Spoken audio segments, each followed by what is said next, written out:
All right, well, welcome everybody. We are so excited that you're here today for our cybersecurity webinar. This is such a hot topic right now, so we hope that we can provide some helpful information to you guys. So whether you're a longtime client of ours or this is your first encounter with us, we are so glad that you're here. I'm Ellie Snyder, the Director of Marketing Automation here at Enable, and we absolutely love helping churches with their technology. It's our passion, our purpose, and why we do what we do.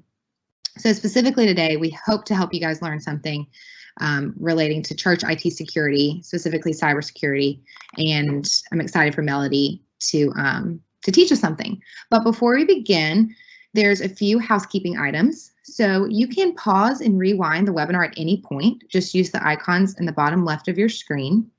If you joined anonymously, please put your name in the Q&A just for us to know that you were here. That's not public, just for us to know that you were here. And also, if you have any questions during the presentation, please write them in that Q&A box, and we'll get to as many as we can at the very end. If we don't get to your question, we plan to post it on the recap page along with the recording of the webinar that we'll send out after this. So you'll have access to the questions and the recording later today. And you can pass that along to any coworkers that maybe weren't able to attend today. So today we have Melody Parlett with us. She is the managing director at our Dallas-Fort Worth office. That's a little bit about her. She's been with us for 4 years and has so much knowledge that I know is going to help you guys out today. Not only knowledge, but experience. And so I'm excited for her to teach me something. So without further ado, Melody, I will let you take it away. Thanks, Ellie. I appreciate it. Thanks, everyone, for joining us today. I'm glad to spend some time with you this morning. So today we're going to talk about some basic IT security do's and don'ts. This is a class that is meant for everyone, regardless of your role at your church. We are going to cover some basics, not just for the IT guy. We'll talk in plain language, and looking forward to getting started with you. So we're going to plan to cover today a little bit on why security matters and why it should matter to you, and then some common threats and best practices that you'll see. We'll focus a lot on social engineering and some other common tactics that people use to breach your security. So we'll get started with our first topic here, which is do take security seriously. Just to set the stage for us, here's a couple of statistics. This isn't meant to scare anybody, just to let you know a little bit about what's going on in the world of security. Right now, the average cost of a record data breach is $148 per record. Think about how many records you have in your church database. If that data was compromised, it'd be $150 per record would be the cost for the organization. You see here, Microsoft is blocking cyber attacks every day. Here are just some numbers from them. They're blocking 500 billion with a B threats a month on devices, 10 million login attempts from hackers every day. 5 billion phishing emails have been blocked just in 2018. And just a note here, we are early in 2020, so the numbers we've got here are from 2018. The 2019 numbers are not out yet for most of these things. We also see an increase in cyber attacks on small businesses and on Macs. So my Mac friends out there, you are no longer safe just because you have a Mac. So the point here is that attacks are becoming more frequent, they're more sophisticated, and they're more expensive. And so that's why we've got to take a look at security today. So why should you care about IT security?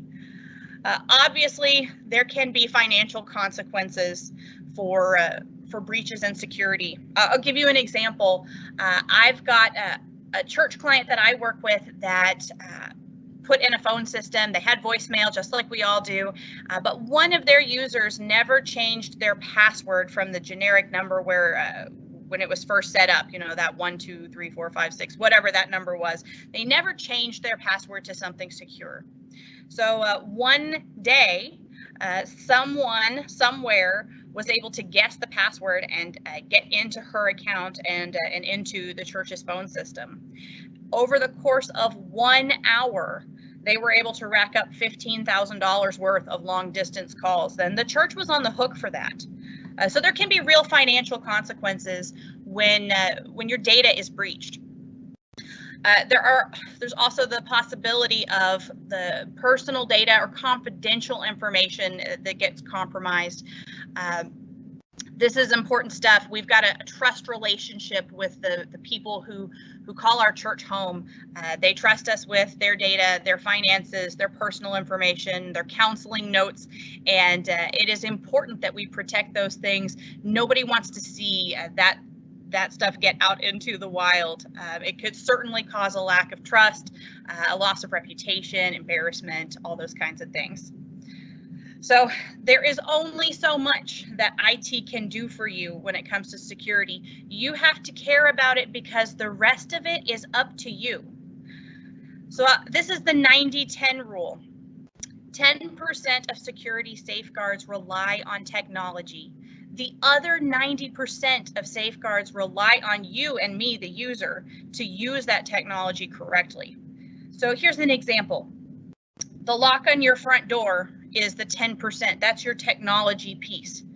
You remembering to lock the lock, checking to see if the door is closed, ensuring other people don't prop your door open, keeping control of the keys. That's the other 90%. The lock by itself is ineffective. You need both parts to have effective security. So what can hackers do with your computer? Should someone gain access to your computer, there are a host of things they can do, and they'd love to. They'd love to record your keystrokes and steal your passwords. They'd love to send spam and phishing emails from your account to people that you know. They have a higher likelihood of being opened when they come from someone that they know. They can harvest your data. They can access sensitive information and then sell it.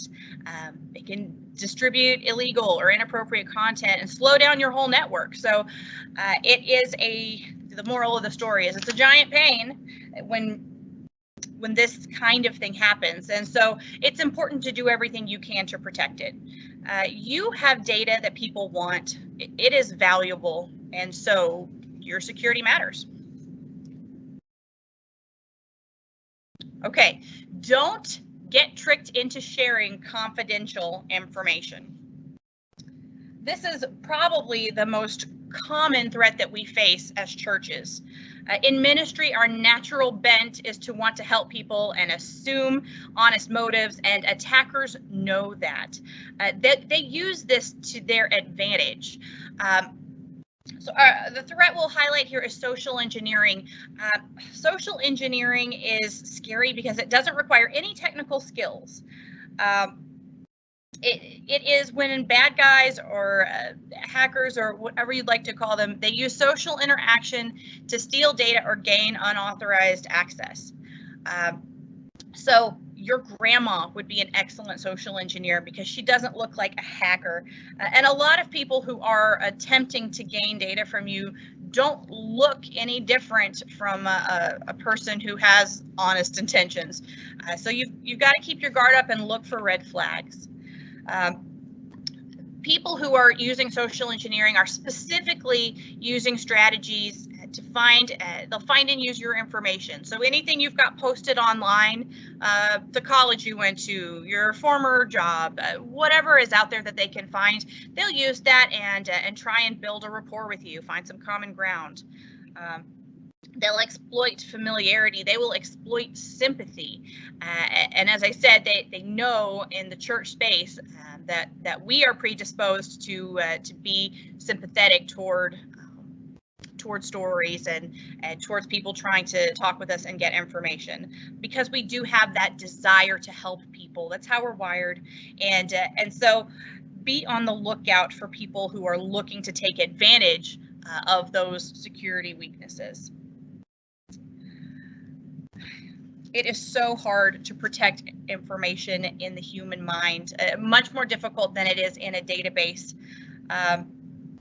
And so keep in mind that a social engineer may not be looking for a way into your computer specifically. They may just be looking for information from you that you have. Maybe you know a key piece of data about someone else that lets them go, it opens the door for them to get down the road. So so be on your guard about that.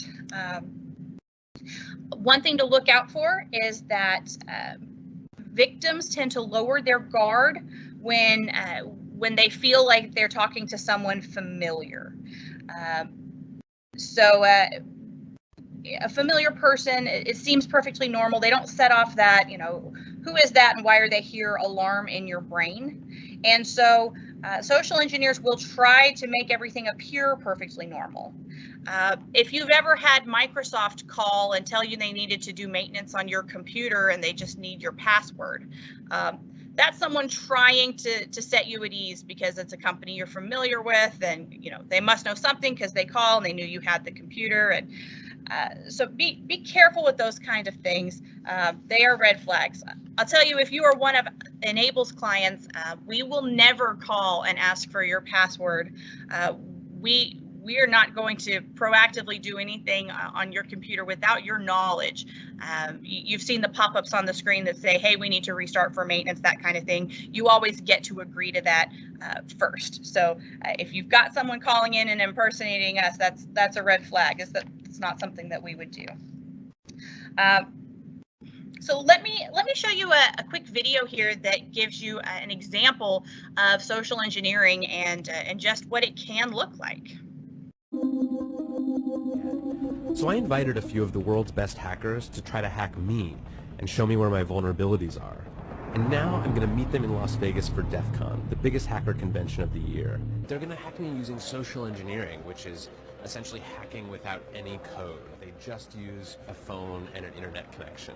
Do you want to do a sample phishing call? What's phishing? Phishing is voice solicitation, and basically what you do is you use the phone to extract information or data points that can be used in a later attack. Let's do it. Okay. Who are you going to call? Maybe I'll call your cell phone provider and see if I can get them to give me your email address. I bet they're good. I bet they have my back. But yeah, go for it. I'm going to spoof from your number, so it's going to look like it's calling from you. Okay. Hi, I'm so sorry. Can you hear me okay? My baby, I'm sorry.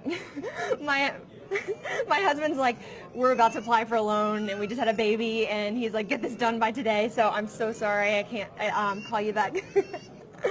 I'm trying to log into our account for usage information and I can't remember what email address we used to log the account. The baby's crying and can you help me?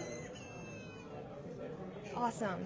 In just 30 seconds, At gmail.com? Jessica gets access to my personal email address. Now, if I needed to add our older daughter on our account so she could call in and make changes, how would I need to go about doing that? You would have to send me a secure PIN through a text message? Yeah, well, the thing is, I don't think I'll be able to receive a text message if I'm on the phone. Oh, I'm not on there either? So I thought when we got married, he added me to the account. Jess uses my girlfriend's name and a fake social security number 5127. to set up her own personal access to my account. Wait, I'm sorry, so there's no password on my account right now? Can I set that up?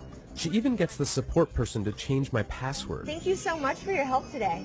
So she just basically blocked me out of my own account. I'll get her fed after this. All right, thank you. So they just gave you access to my entire cell phone account. You're gonna have to go on and change your password now because it's Jess, my name. And all it took was a crying baby and a phone call. Yeah. The moral of the story is it's very easy for someone to impersonate you and to get your information, even for people who are trained to avoid it. I'm always surprised by just how easy it is. So in the video, it talks a little bit about phishing versus vishing. So let me just cover that here for you. Phishing is probably your very biggest social engineering threat. Phishing is an email that looks like it came from someone who is trusted, someone who is trying to get more information from you or trying to get you to click on a link. Probably 3/4 or so of the social engineering attacks that you see are going to be phishing attacks. There are some that are, casting a broad net, just seeing what they can get, who they can reach out to, seeing who will fall for clicking on their link. And there are some that are more targeted. So I want to talk just a little bit about those more targeted requests. So we've got spear phishing. This is an attack that is personalized to you.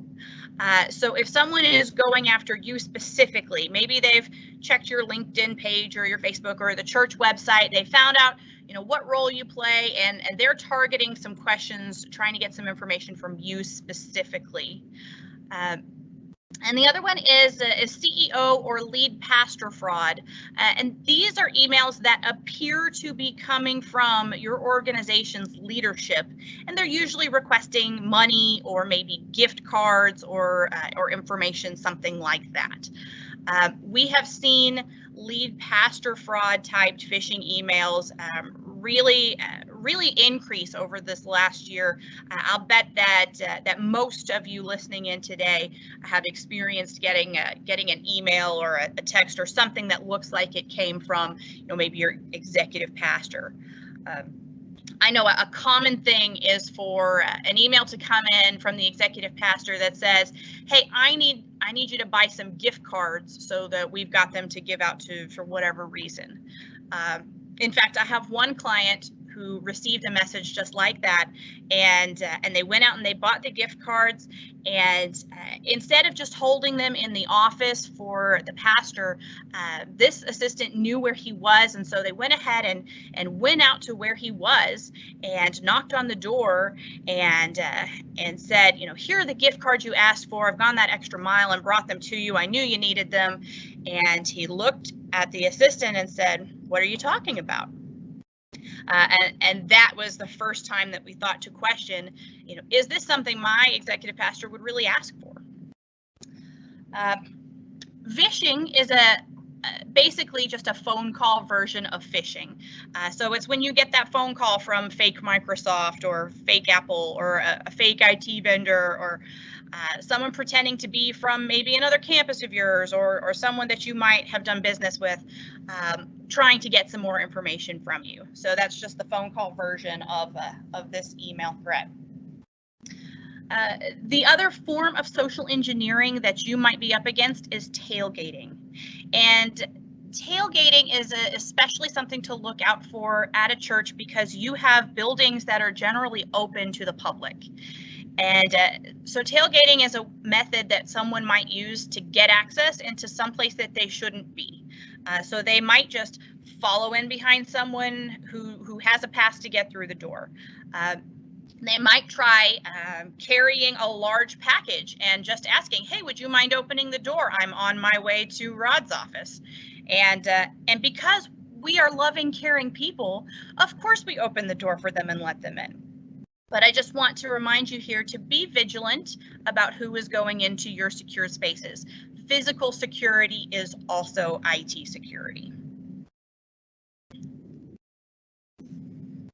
So a couple of best practices here for staying vigilant.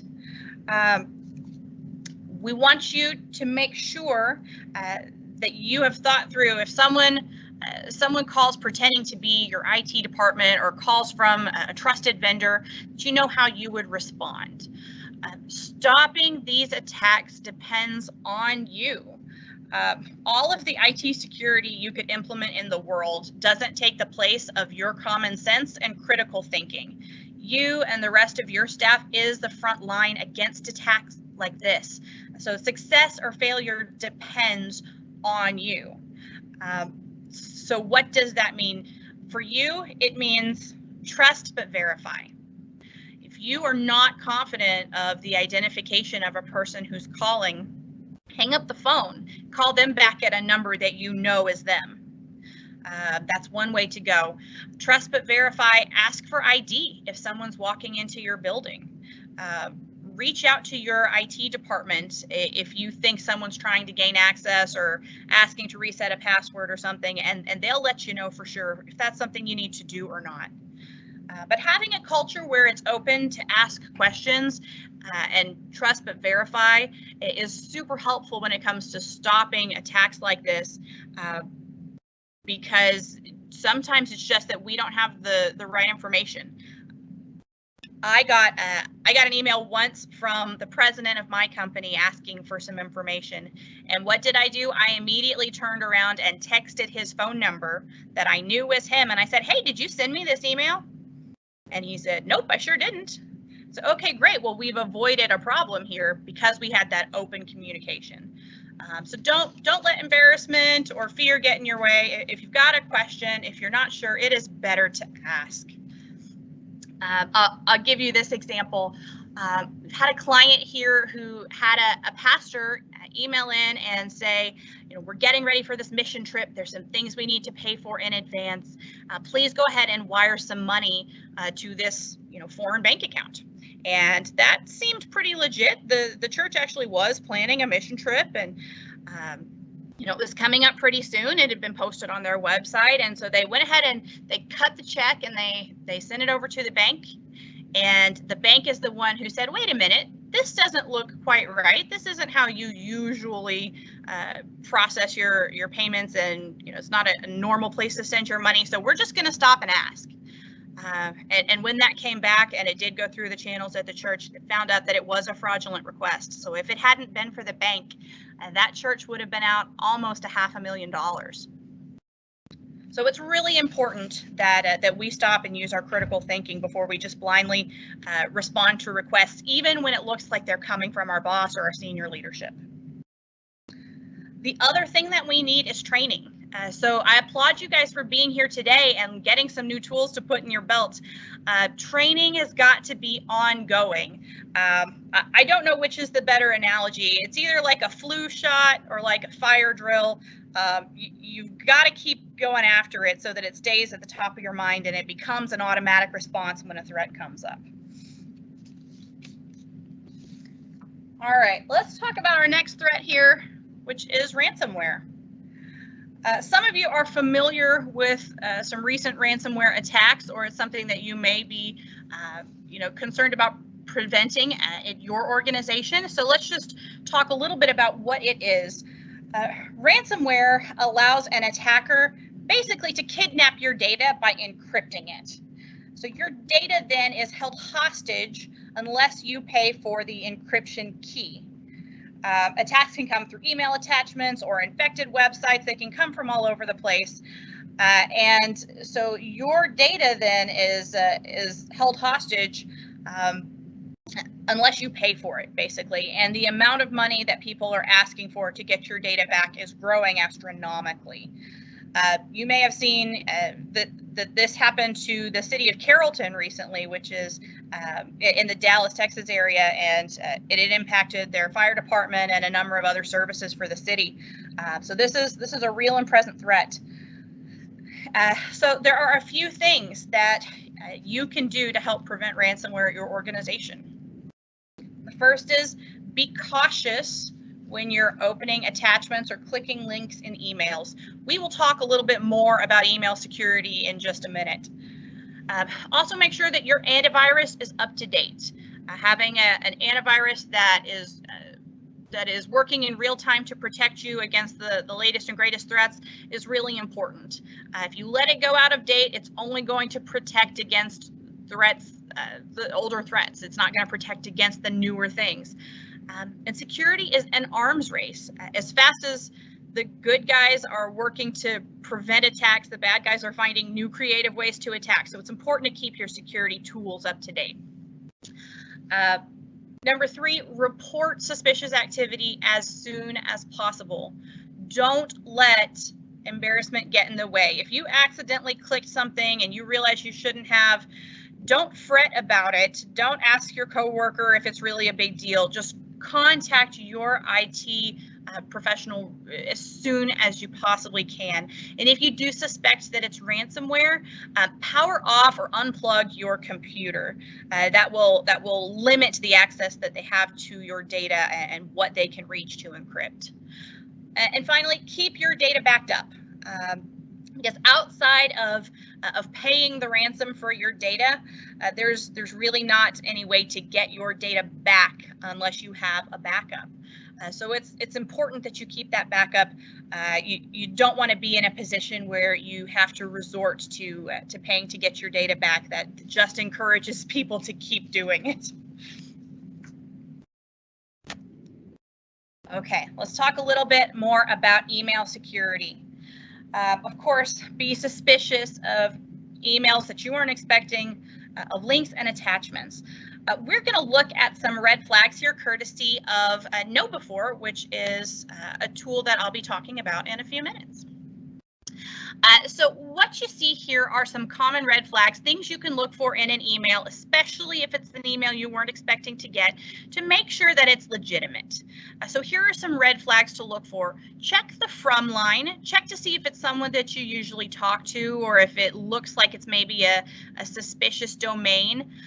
Check the domain address. Sometimes people will try and make it look like someone who might have sent you an email, and it might just be 1 or 2 letters off.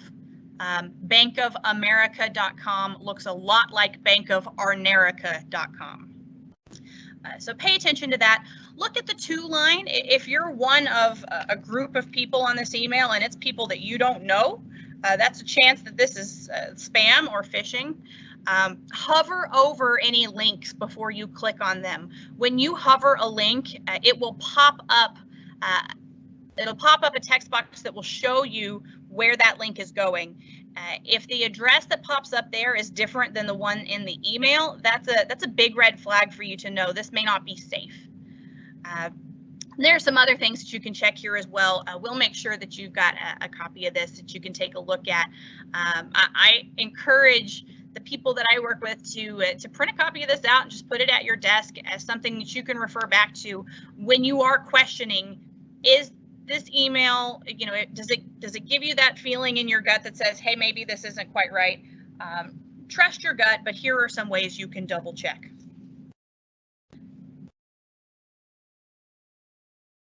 Okay, we'll talk a little bit more about phishing emails here. This is just some data that I thought was real interesting. For social media phishing emails, these are some of the top things that were clicked in 2018. You can see a large portion of them was for LinkedIn or Facebook. That curiosity and feeling of importance that you've got a tag photo or a profile view or an endorsement, they can circumvent a person's normal defenses. So be aware when you're getting those messages. If you really want to see those things, don't click the links in the email. Just go to your actual Facebook page that you know is legitimate if you want to look and see what's going on there. The other one on here that cracks me up is this one that's for free pizza. And a 55th anniversary, for some reason, we are giving out free pizza. 10% of all of the social media phishing emails that are clicked are for free pizza. Guys, don't let this be you. The pizza is never free. So I'm just letting you know. In a bigger picture, when we look at phishing emails for general email subjects, you can see here nothing that's going to look too surprising to you. Hackers are playing into your desire to remain security minded. There's things in here about your passwords or about needing to keep things secure. So a problem with your bank account, of course you're going to click on that.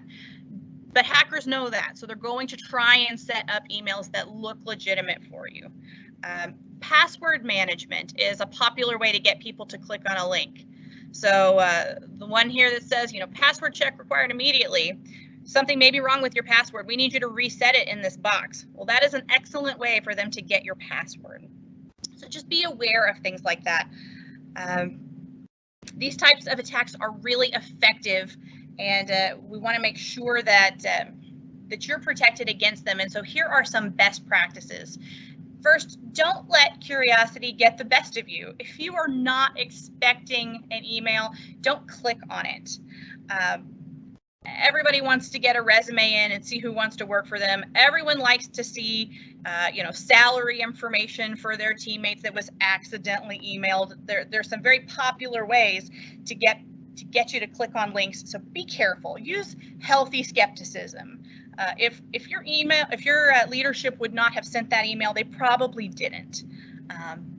Look at your headers, hover over your links, look for the red flags as we talked about, and then just delete suspicious emails. Don't go and click on the unsubscribe button in them. Just delete them, just like you would throw away junk mail at your mailbox.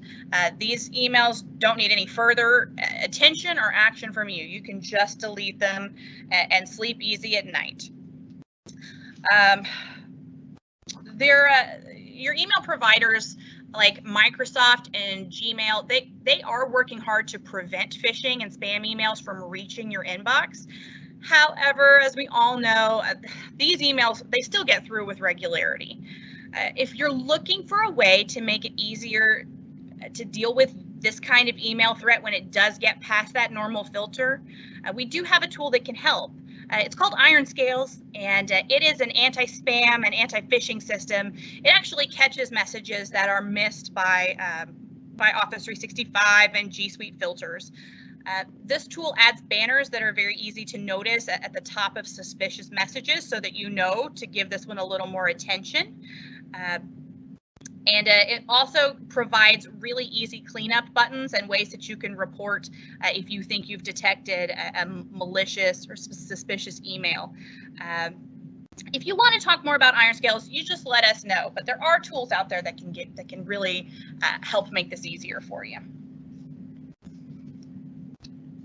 Okay, so that's all on email for now. So now let's talk about passwords. So do use complex, unique passwords. All right, here are the most common passwords of 2018. If any of these are your password, do yourself a favor and change it today. I'll tell you, I have been watching the most common passwords list for several years.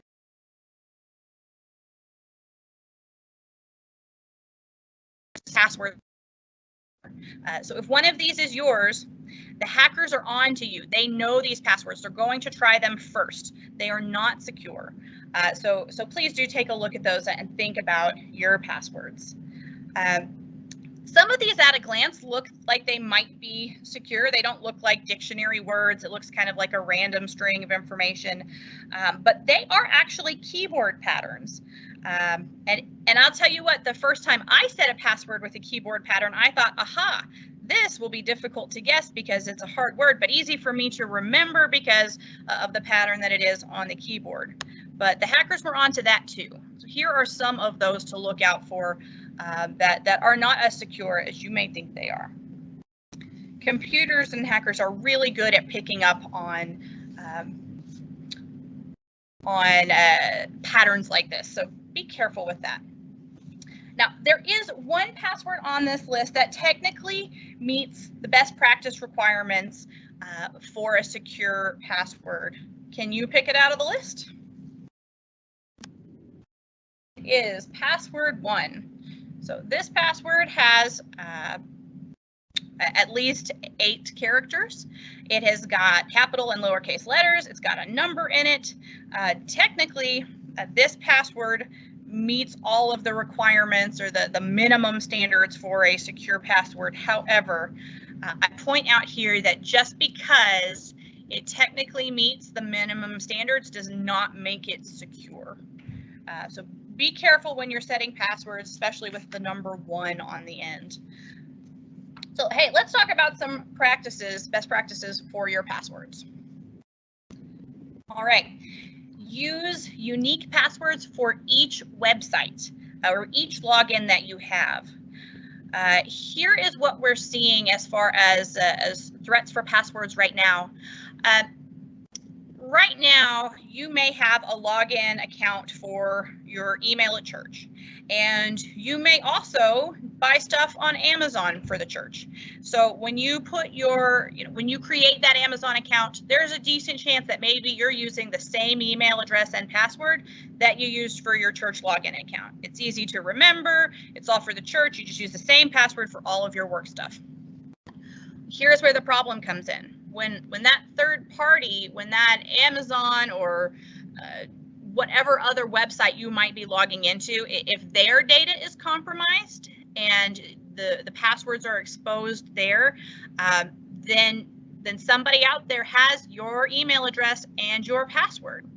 And once they have an email address and a password for you, they are going to go try that login information everywhere they can to see what else they might be able to gain access to.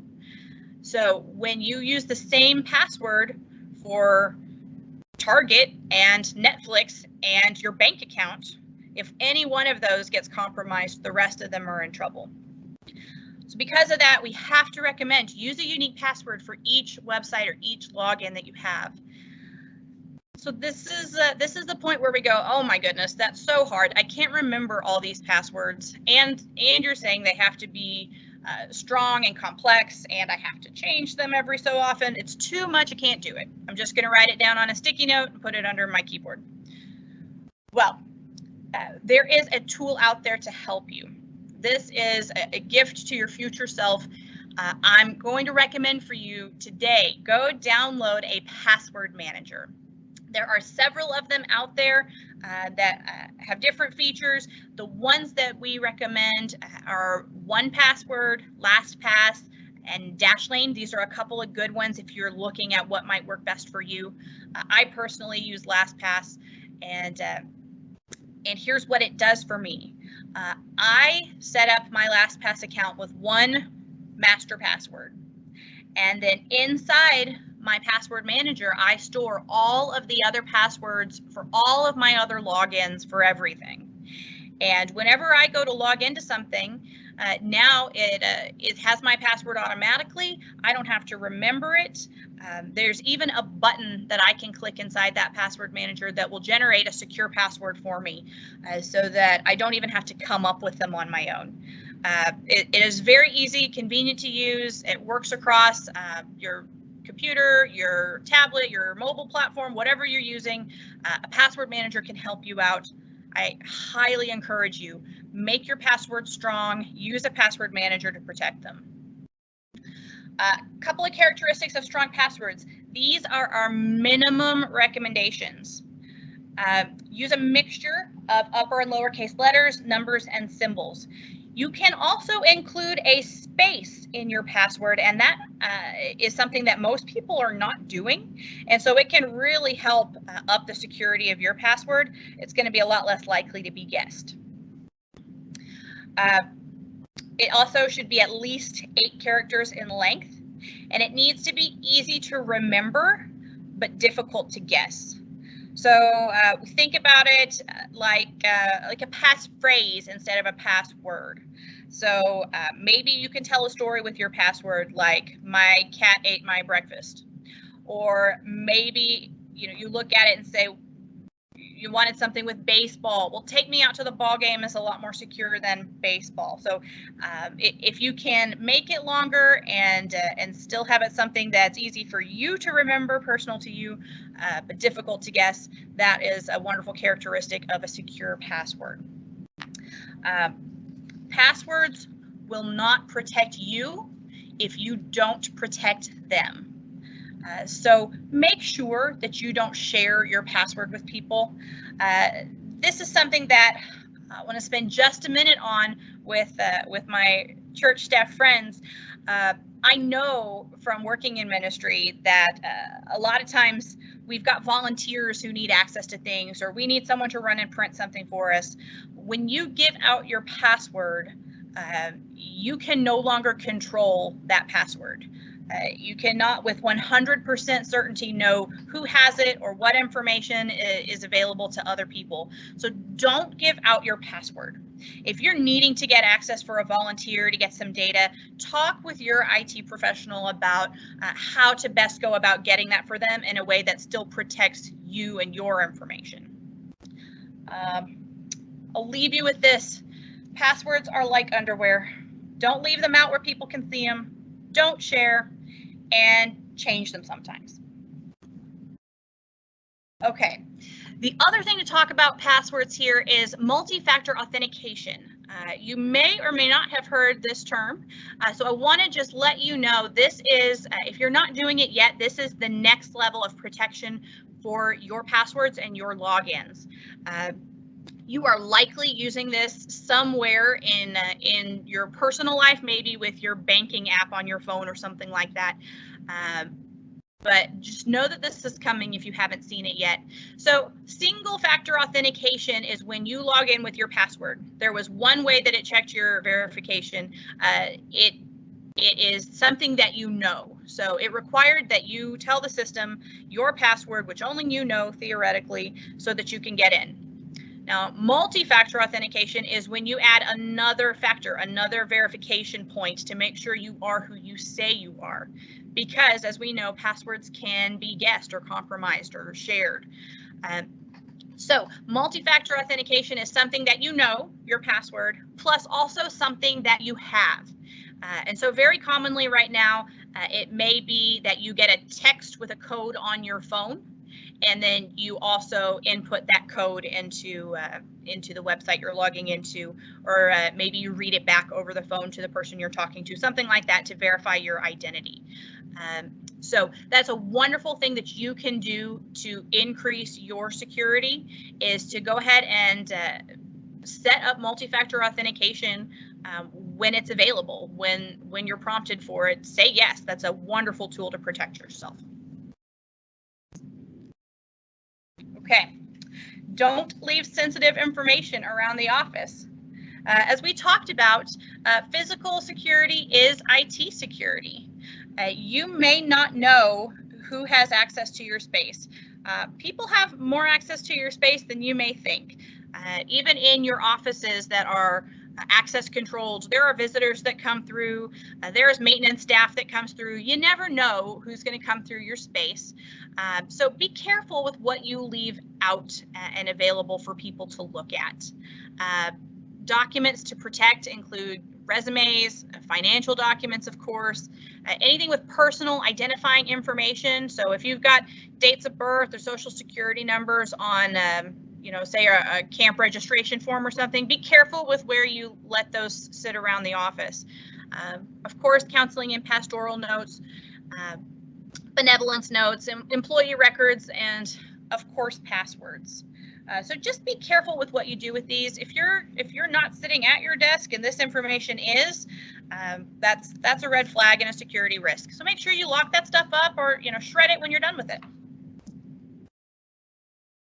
Okay, do lock your devices. So much of what we do is on a computer or on our phone or on some kind of a device. It is the front door into your technology world. So don't leave your front door open. For most of us, it's important to lock your devices when you walk away. If you're not at your desk, if it's not in your hand, then nobody else should be able to get access to that data that was on your screen. Phones are easily lost or stolen, so we need to protect the data that's on them. This can be a difficult habit to set up for yourself. So as you're working on building up the habit of locking your computer when you walk away, you can set it up to where it will auto lock for you when your computer's not being used. For me, mine's set to where after about 5 minutes, if I haven't touched any of the keys on my keyboard, then my computer will lock. So that if I did get stuck in a hallway meeting or took a phone call or something like that, and I forgot to lock my computer, it locks itself. And then all you have to do is just enter your password when you get back. But that's a great way to protect your data for when the unexpected happens and you're away from your desk longer than you thought you'd be. The other reason this is so important is because our phones are now our wallets. Our personal information, our finances, our banking, our files, our pictures of our kids, it's all there in our phones, and that's stuff that we don't want to be easily accessible when it falls into the wrong hands. So lock your front door, lock your devices. Don't send sensitive information via email, text, or IM. These types of communication should not be assumed to be private. It is easy to intercept messages of this kind and see what's inside of them for someone who knows what they're doing. So be careful when you're sending communication as to how you're sending it. Don't send your credit card information through email. That is not secure. On that note, you only want to use trusted, secure web pages when you're entering personal or sensitive information. When you're logging into a site, or especially if you're going to give payment information or sensitive personal information on a site, make sure that you take a look at the top of your browser bar, look at the address, and see if it says HTTPS. That S is your cue that the site is secure. The HTTP only is not a secure place to be putting in your sensitive information. So be careful where online you're putting your information and what kind of security those web pages have. So look for the S. And also be careful what you do over public wireless. And I'm looking at you, my church friends who like to work from Starbucks. Just know that most public Wi-Fi is unencrypted, so it is easier to intercept passwords and data on public wireless than perhaps in your office where things are locked down by your friendly IT people. Don't install unauthorized programs. Free software is never free. If something looks too good to be true, it probably is. So you should know about software that you download. Malicious applications often look like legitimate programs. They look like games or tools or something that's helpful, and they may even work. They may even provide the thing that they said they would, but they can often harbor behind-the-scenes viruses or open kind of a back door that gives other people access to your device without your knowledge. So basically, their goal is to fool you into infecting your own computer or your own network. It's a really easy way for them to do it. You went out, you found them, you downloaded the thing, so they didn't have to do much work at all. If you find an application or a tool or something that looks like it would be useful to your role or your ministry, contact IT and have them look into it before you install it. It is better safe than sorry. Do stay alert and report suspicious activity. We talked about this a little bit at the beginning. Have that open culture where it is okay to ask questions and talk about security. Always report any suspicious activity ASAP. Keep your IT resource in the loop. Make sure that they know what's going on. You know, if you clicked something that was, it looks like it's suspicious, or it kicked off something weird on your computer, or you're just not sure what the right thing to do next is, give your IT people a call, because the less time that an attacker has access to your system, the less time and effort and money it's going to take to get things back to normal and minimize the damage that they've done. If you're an enabled client, it is part of our job to make sure your data isn't lost and stolen. So of course, we ask that you'd give us a call ASAP. Finally, don't forget to secure your personal devices.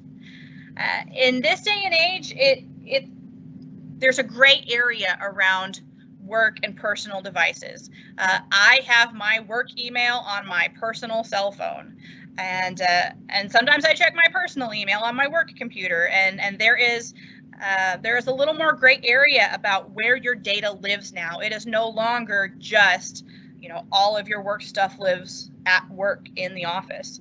And so it's super important that you are protecting your personal computers and phones and devices as well, because they very likely also have access to your church's data, to that information. Beyond just the protection of the church organization, you also have personal data. You, as a regular person, have data that someone wants. And so protecting your own personal information is also important. So for that, I'll give you this little acronym, Paul. These are the things to remember to take care of for your personal machines. Make sure you have a strong password for your login. Make sure that you've got a good antivirus that's up to date on your devices. Make sure that you're current on your updates for your operating system. Microsoft and Apple are all the time releasing security patches and making improvements to the security of their operating system. So make sure that you're running those and staying up to date. And finally, just like a work computer, lock your personal devices when you're not using them. Okay, so that is the end of this do's and don'ts presentation, but we do have some time for questions. So I'm going to turn this back over to Ellie to open up for questions. Yeah, Melody, that was so great. Thank you so much for preparing all that. And I definitely learned something. Definitely the underwear thing stuck with me. I'm going to remember that. That makes it easy to remember. We did get a couple questions, so let me just get those real quick. The first that we have is, what do I do with a phishing email? Great question. So we say treat a phishing email just like a junk email, or just like a junk mail piece that you'd get delivered to your house. You don't have to open it. You don't have to ask anybody else. You can just delete that and don't look back. Great. Okay, the other thing that this is a great kind of way that you can summarize everything we learned today, but this person asked, what's the number one thing that I can leave this webinar and do today to be more secure in general? That is awesome. I'll tell you, the number one thing that you can do today is to take a look at the passwords that you're using. Download a password manager, update your passwords to make them secure, and anywhere you can, turn on multi-factor authentication. That's going to go a long way toward upping your security game today. Awesome. Great. Well, we appreciate it, everybody. And thank you, Melody, for putting that together for us. This is some contact information that we have for you. If you have any questions, feel free to email us. You can go to our website. Melody, thank you again. And thanks, everyone, for joining. Hope you'll have a good Tuesday. Thank you, Ellie. Bye, everyone.